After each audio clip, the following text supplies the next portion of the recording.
The Red Sox had a ton of momentum heading into the 2004 World Series, but what exactly did it take for them to sweep the Cardinals? More on today's Locked On Red Sox.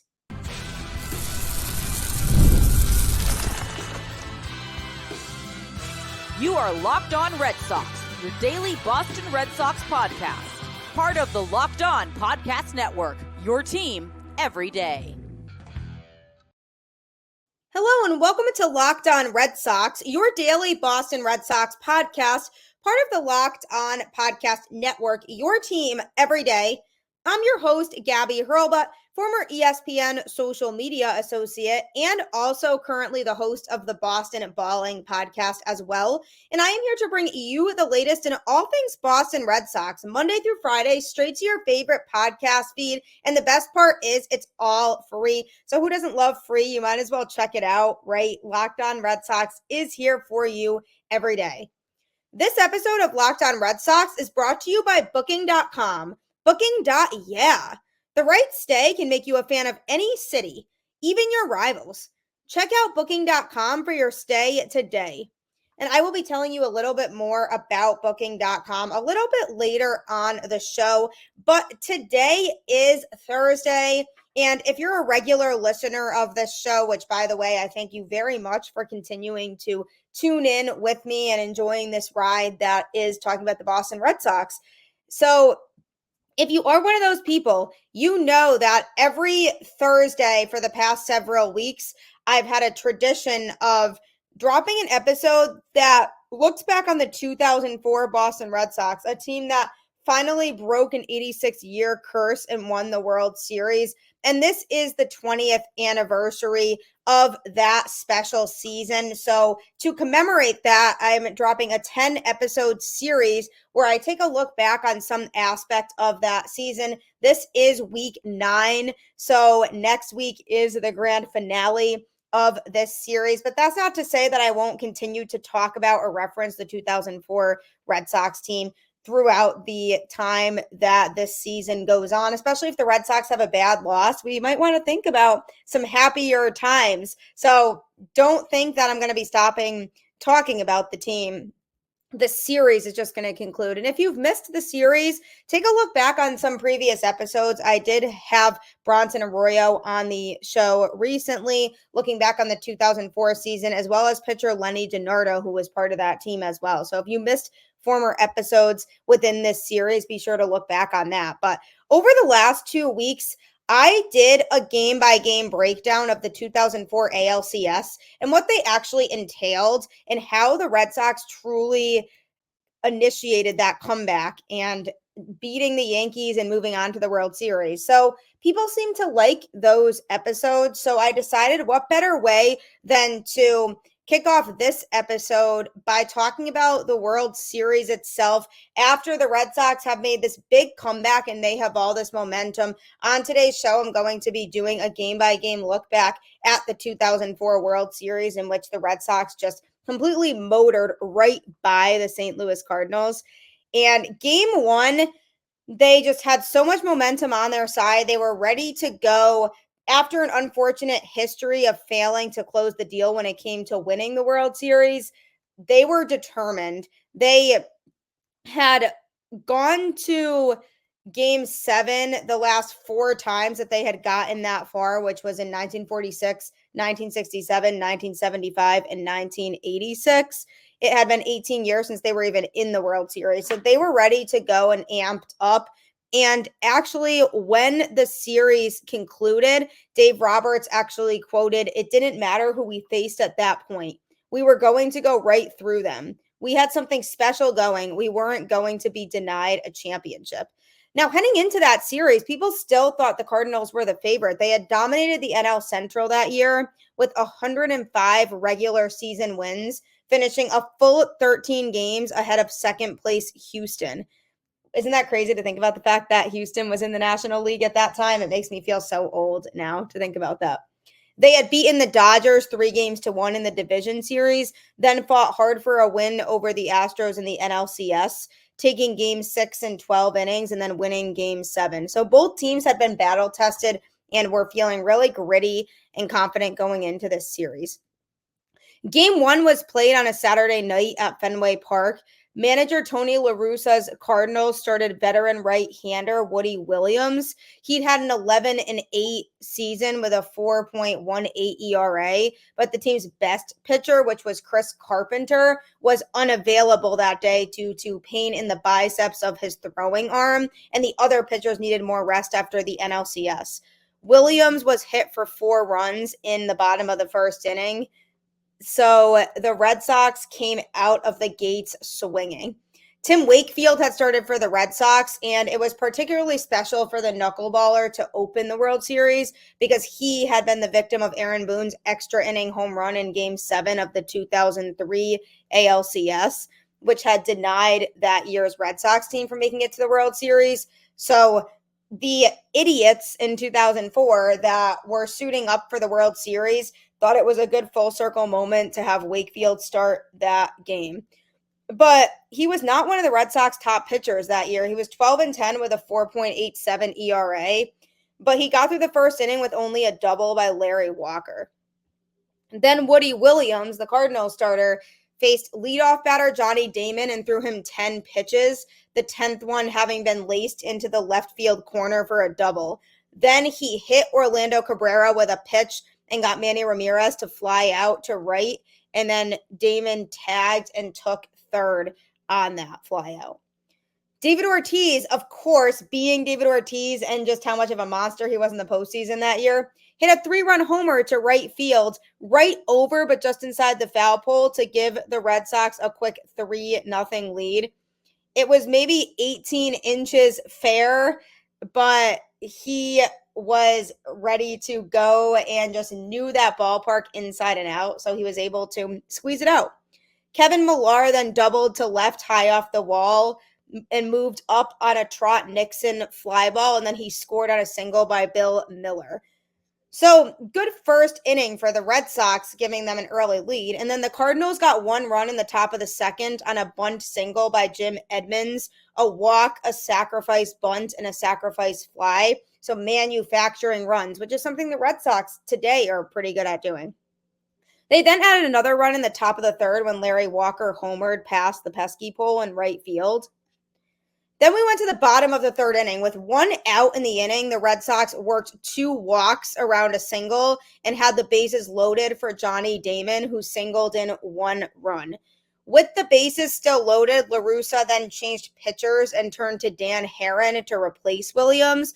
This had been Williams' shortest outing in 2004. The first batter that Herron came into face was Orlando Cabrera, who singled off the left field wall and drove in another run. Manny Ramirez then grounded into a force out at second base and another run scored to make it 7-2 Red Sox. In the top of the fourth inning, given adverse weather conditions and consequent difficulty getting a good grip on the ball, Wakefield did walk 3 batters, and there was a passed ball in the mix as well. So he was just having difficulty with his command at that point. Catcher Mike Matheny's sacrifice fly scored 1 run, and the relay throw from first to third went wild, allowing another run to score. Left fielder So Taguchi grounded out third to first, but drove in a run in the process to make it 7-5. And then after Wakefield walked another batter, Terry Francona came in to replace him with Bronson Arroyo to relieve. He got out of the inning and set down the Cardinals 1-2-3 in the 5th inning. Then in the 6th, St. Louis tied the score. After 2 outs, Taguchi singled, and then shortstop Edgar Renteria doubled to center to drive him in, and then Walker doubled to right, which was his 4th hit of the game, to drive in Renteria. The Red Sox then went back in front 9-7 in the bottom of the 7th inning. Kiko Calero was pitching in place of Herron for the Cardinals. He walked Mark Bellhorn and Orlando Cabrera with an out in between, then gave up an RBI single to Manny Ramirez, who had driven in 130 runs in the regular season, by the way, but didn't drive in 1 during all 7 ALCS games against the Yankees, so he had absolutely been due. Ray King then replaced Calero, and then David Ortiz hit a hard shot that bounced once and struck second baseman Tony Womack in the collarbone. basically maneuvering its way into shallow right field and easily bringing in Orlando Cabrera. It was a little bit scary because Womack had to leave the game, so people didn't really know if he was going to be okay. And he was then replaced by Marlon Anderson. But for David Ortiz, it was his 19th RBI during the 11 postseason games played in 2004 up until that time. So he was just on an absolute tear. Mike Timlin had pitched the 7th inning for the Red Sox without a runner reaching base. He gave up a 1-out single in the top of the 8th, and Francona called on Alan Embry to come in to relieve. And then Roger Cedeno pinch hit for Taguchi and singled to right. With runners on first and second, Francona called in his closer, Keith Foulke.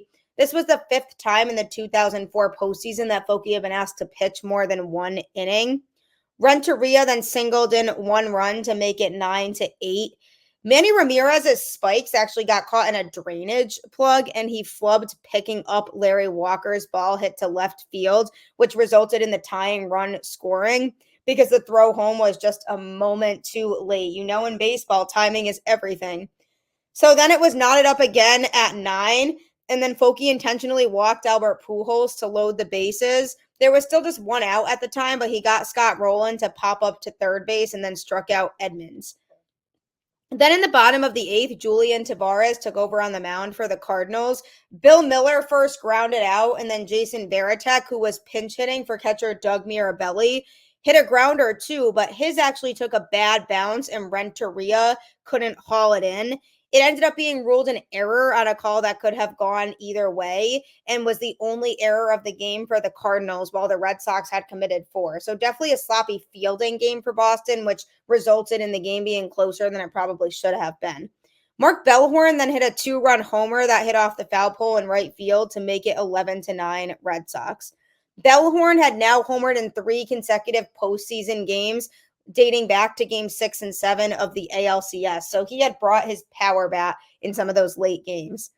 And then in the 9th inning, Foulke struck out Reggie Sanders, gave up a double to Marlon Anderson, got Yadier Molina to pop up to first base, and then struck out Cedeno for the Red Sox to grab the win 11-9. The game had lasted exactly 4 hours, but compared to some of those ALCS games, 4 hours probably didn't feel that long to these players. After the game, Manny Ramirez talked about Mark Bellhorn homering, which alleviated some of the pressure that might have fallen more heavily on his shoulders for having allowed the tying run to score. He said, "That's what we do. That's what we do. We pick each other up. Mark Bellhorn picked me up." And then Kevin Millar said, "He's our unsung hero. The guy has 40 doubles and drives in 80 runs, yet he's never really talked about. That guy is just amazing. And yet he always stays the same. His demeanor never changes." So this was truly a team effort, and the Red Sox really had that attitude of next man up mentality. And coming up, I'm going to be taking a look back on games 2 and 3 of the World Series and what those looked like for the Red Sox. Are you taking that dream vacation this summer but dreading the cost? With Ibotta, you get cash back on all of your purchases, so you can spend more time making memories this summer and less time dreaming about them. Ibotta is a free app that lets you earn cash back every time you shop. Earn on hundreds of items from groceries to beauty supplies, even toys, so you can make sure you're beating inflation no matter what you're purchasing. The average Ibotta user earns a $256 deal per year. That could cover the cost of an entire shopping trip, that flight you've been eyeing, or the fancy dinner you've been craving. Right now, Ibotta is offering our listeners $5 just for trying it by using the code LOCKEDONMLB when you register. Just go to the App Store or Google Play Store and download the free Ibotta app to start earning cash back and use code LOCKEDONMLB. That's IBOTTA in the Google Play or App Store and use code LOCKEDONMLB. I have a pretty expensive honeymoon coming up, and I'm definitely going to be using Ibotta to purchase some things for it. So you can use it for sure, especially in the summer or getting summer attire. You can also subscribe to Locked On Sports Today, the first ever national sports 24/7 streaming channel. It's available on YouTube or Amazon Fire TV in the free Fire TV channels app, and it will keep you up to date on all things going on in sports. So make sure you check that out today. On today's show, I am breaking down each of the 4 games of the 2004 World Series when the Red Sox swept the St. Louis Cardinals, and they had come off of a good 11-9 win in Game 1. Game 2 was not as high scoring, though. It ended up being 6-2 with the Red Sox coming out on top.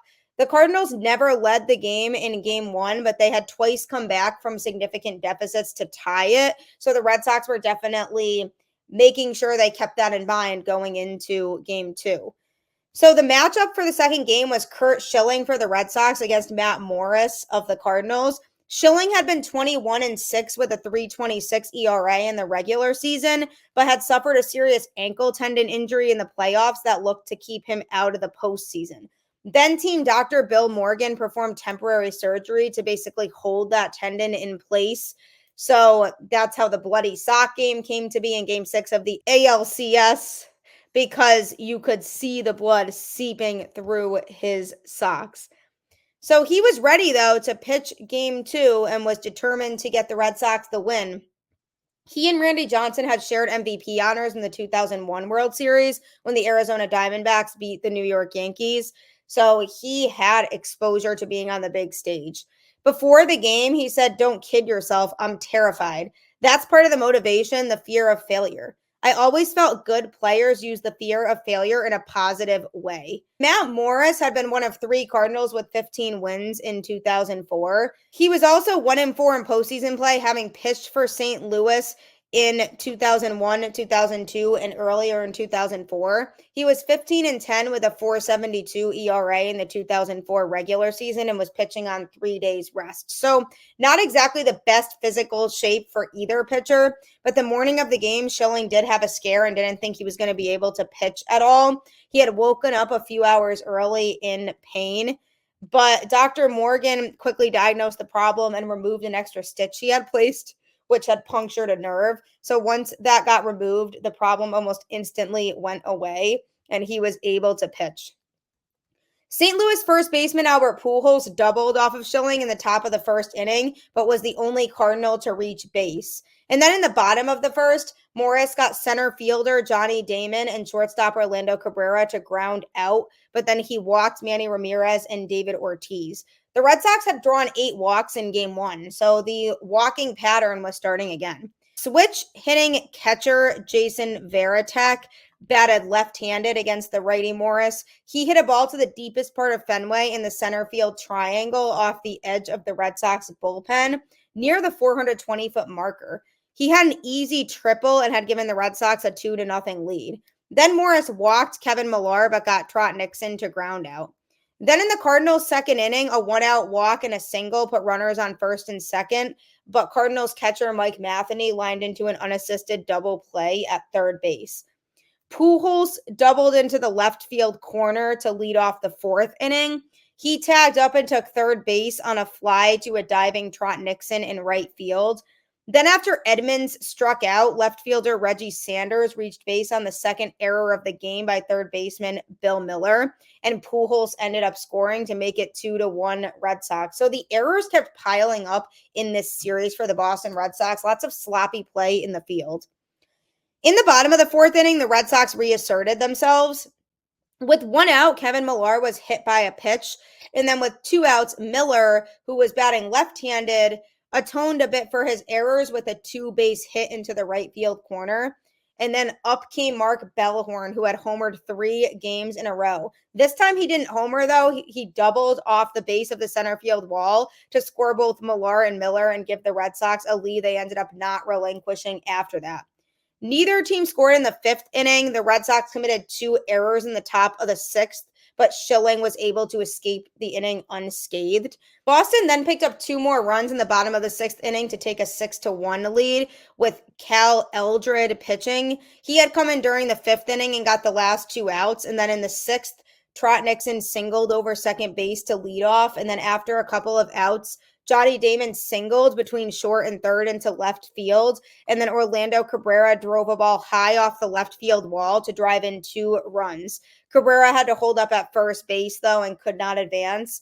Manny Ramirez then singled, but Tony La Russa called in left-hander Ray King, who came in and struck out David Ortiz to end the inning. Schilling's night was then over. He had worked 6 innings and given up just 1 unearned run. And Jason Varitek said after the game, you could see he was battling with his ankle. We did the right thing getting him out of there. Alan Embry then faced 3 batters in the top of the 7th inning and struck out all 3. Mike Timlin came in to pitch for the Red Sox in the top of the 8th. He walked Edgar Renteria, who advanced to second base as Larry Walker grounded out Timlin to first base. And then Pujols singled to put runners on first and third. Renteria scored on a sacrifice fly by Scott Rowland, and then Keith Foulke relieved and struck out Jim Edmonds. In the 9th inning, Terry Francona had Gabe Kapler play left field in place of Manny. And then Foulke struck out Reggie Sanders, got Tony Womack to line out to Nixon and right, and then got Matheny to ground out shortstop to first base. So game 2 was then in the books, a 6-2 Red Sox win. The Red Sox had left 9 men on base. The 3:20 game was a win for Schilling and a loss for Morris. And Foulke had now pitched in 9 of the 12 postseason games for a total of 12 innings without allowing a run. Fun fact, too, with the win, Curt Schilling became the first pitcher to ever win 3 World Series games for 3 different teams. The 1993 Phillies, then the 2001 Diamondbacks, and then now this 2004 Red Sox team. So that was a pretty cool thing for him to experience. And then the Red Sox had to travel to St. Louis for game 3, which took place on October 26th. And the Red Sox won game 3 4-1 as the momentum kept rolling for them. The Cardinals hoped that since they were back at home, they could change the narrative of the series, but that was not the case. The Red Sox were still ready to go even on the road, and the Cardinals didn't have exactly great home and away splits. They had won 53 regular season games at home and 52 on the road. But they had their winningest pitcher ready to go in Jeff Suppan, who had a 16-9 record and 4.16 ERA, and he had been pitching better in the postseason. So the Red Sox were thinking, maybe it could make a difference because there was no designated hitter in the time in the NL. So would that make a difference for the Red Sox? And it turns out it did not. So Pedro was on the mound in the game. 3-time Cy Young Award winner. He had what was for him a down season. He was 16-9 with a 3.90 ERA. He was 1-1 in the postseason with a 5.40 ERA, having given up 12 runs in 20 innings. In 7 prior postseason games, he'd not yet had a plate appearance. Once again, the Red Sox scored first and in the first inning. This time it was only for 1 run, but that still put them on the board.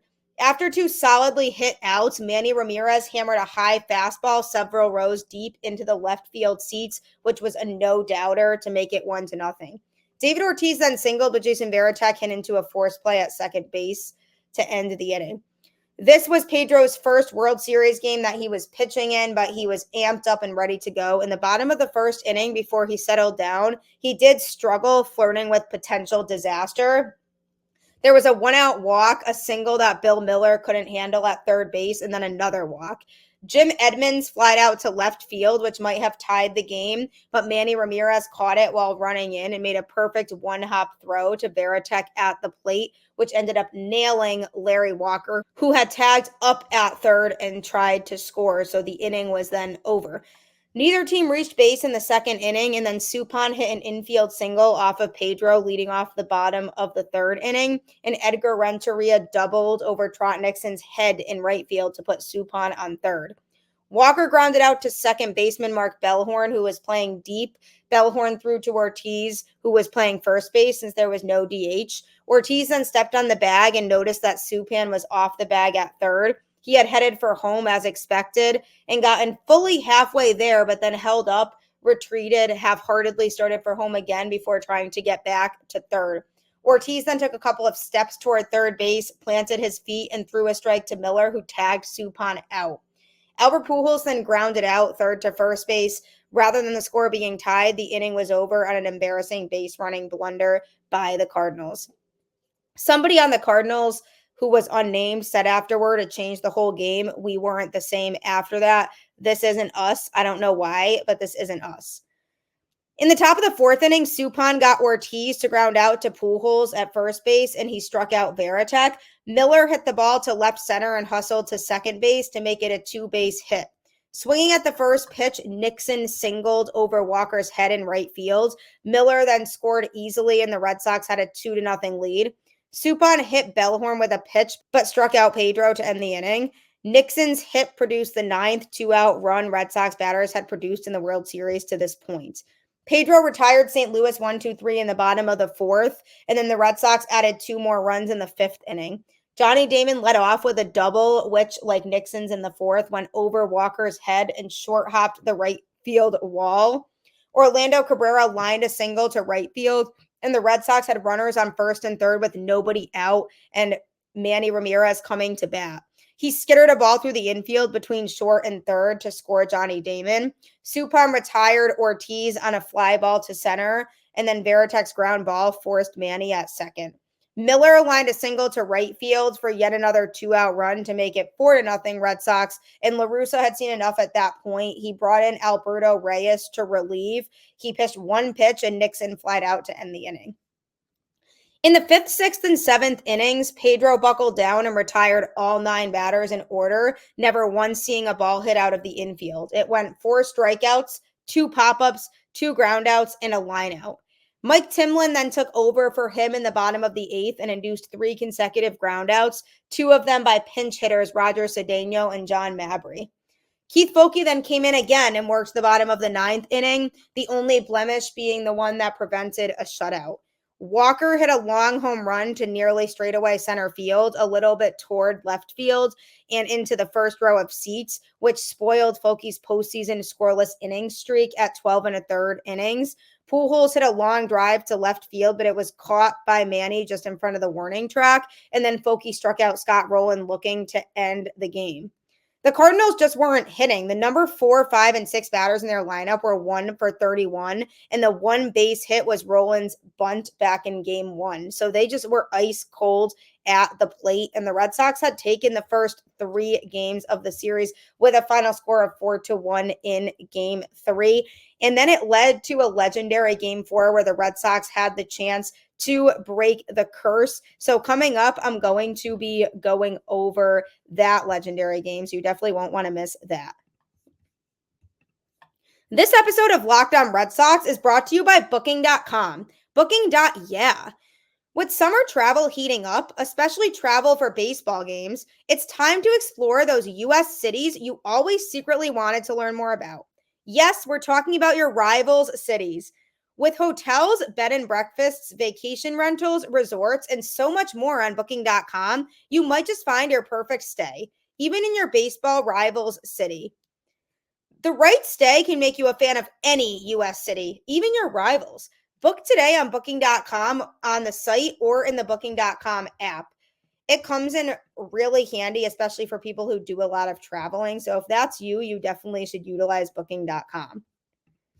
If you're looking to score last-minute tickets to a sporting event, a concert, a comedy show, or any type of entertaining event that requires tickets, Game Time is absolutely the ticket vendor for you. I love going to baseball games during the summer, and I always use Game Time to purchase tickets because you can see the view from your seat, and their prices are lower than other ticket vendors. So that's something I really like about it, is you're ensured that you're getting good experiences for your money because you're sitting in a section where you're making sure there's not an obstructed view. Take the guesswork out of buying MLB tickets with Game Time.